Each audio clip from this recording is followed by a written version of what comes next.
মাধ্যমিকে প্রথম রায়গঞ্জের অভিরূপ ভদ্র, প্রাপ্ত নম্বর 698। 2024 সালে মাধ্যমিক পরীক্ষায় রাজ্যে প্রথম স্থান অধিকার করল উত্তর দিনাজপুরের রায়গঞ্জের ছাত্র অভিরূপ ভদ্র। রায়গঞ্জের সারদা বিদ্যামন্দির স্কুলে এই কৃতি ছাত্রের প্রাপ্ত নম্বর 698 শতাংশের হিসেবে, যা 99.71%।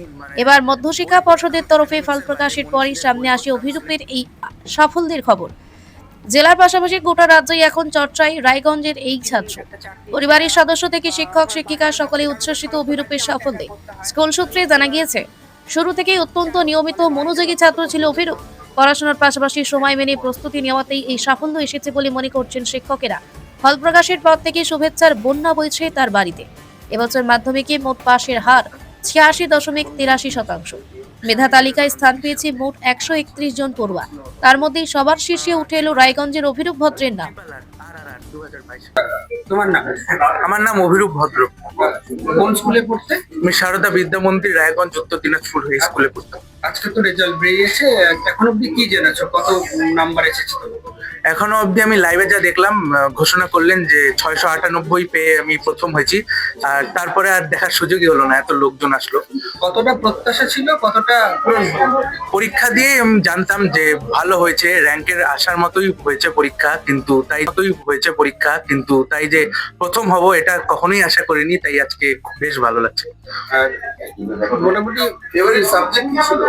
ফেভারিট সাবজেক্ট আমার দুটো ছিল, একটা ফিজিক্যাল সায়েন্স আর একটা হিস্ট্রি। আচ্ছা, আর কি পড়াশোনা ছাড়া আর কি ভালো লাগতো? পড়াশোনা ছাড়া আমি বই পড়তাম, একাডেমিক্স এর বাইরে মনীষীদের বই পড়তাম, সিনেমা দেখতাম। কোন মনীষী সবথেকে প্রিয়? স্বামী বিবেকানন্দ নিঃসন্দেহে। আচ্ছা, আর কোন সিনেমা সবথেকে প্রিয়? ট্রিপল আর, হ্যাঁ? RRR 2022। আচ্ছা, ক্রিকেট? হ্যাঁ, কতটা প্রিয়?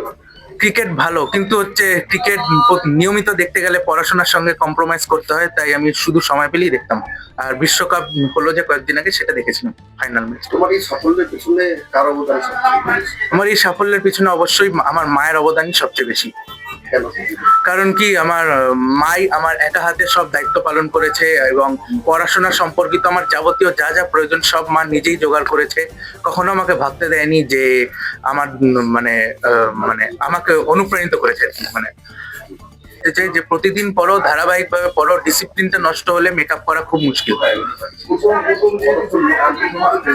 আমি বললাম যে সময় বেঁধে আমি করতাম না, আগের দিন যে টপিকটা স্থির করে রাখতাম সেটাই পরের দিন কমপ্লিট করার চেষ্টা করতাম। এবং হ্যাঁ, যদি একটু আগেই হয়ে যেত তাহলে আমি নেক্সট দিনের টপিকটা ওই দিন শুরু করে দিতাম। তোমার হচ্ছে প্রাইভেট কটা ছিল?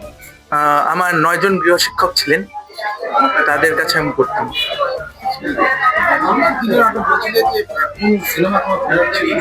RRR। না, আমি সিনেমাকে এমনি সিনেমা হিসেবে দেখি, কোনো হিরোকে আইডলাইজ করি না, তাই জন্য ডায়লগ করছি। সেরা নায়ক আল্লু অর্জুন আমি বলবো। আমার নাম ইন্দ্রাণী চৌধুরী। ছেলের এই সাফল্য কতটা আপ্লুত? আপনার তো আমার কল্পনার মতো ভাষা জানা নেই এখন। ছেলে তো বলছে বারবার করে যে মায়ের সাহায্য ছাড়া আসলে ওর তো গার্জিয়ান বলতে আমি একা, ওর তো বাবা নেই, এবার সব দায়িত্বটা আমাকেই সামলাতে হয়েছে। এবার সেই জন্যই ও বলেছে হয়তো সেই কথাটা, কিন্তু পড়াশোনার ব্যাপারটা ও নিজেই, স্কুল তো আছে, স্কুল মানে প্রচুর ভাবে ওকে সাহায্য করেছে। আর টিউশন যারা পড়তো সেই টিচাররাও তো অনেক হেল্প করেছে, আর বাকিটা ওর নিজের কৃতিত্ব। ছেলে পড়াশোনায় ভালো, আপনি তো জানতেন। হ্যাঁ, ও ছোট থেকে কঠিন, অনেক কঠিন। কোথাও আমি সামাজিক অনুষ্ঠানে যেতে পারতাম না, মানে সময় বের করতে পারতাম না। এই জন্য অনেক কথা বলে, কিন্তু আমি সেগুলো ইগনোর করে গেছি। আমার কাজ, আমার ডিউটিটা কঠিন একটা চাকরি, সেটা বা আমার বাজার ঘাট থেকে আরম্ভ করে সমস্ত কাজই আমাকে একা করতে হয়। এবার যাই হোক, মানে লড়াইটা যথেষ্ট কঠিন ছিল। হ্যাঁ, না নির্দিষ্ট রুটিন মেনে কোনোদিনও করতো না। এবার মাধ্যমিক পরীক্ষা দিতে হবে, তার আগের জন্য মোবাইল কেটে দেওয়া, পরীক্ষা দিতে গেলে এরকম আর কি। কিন্তু পড়াশোনা যখন করা তখনও করে নেয়, বলতে হয় না, পড়তে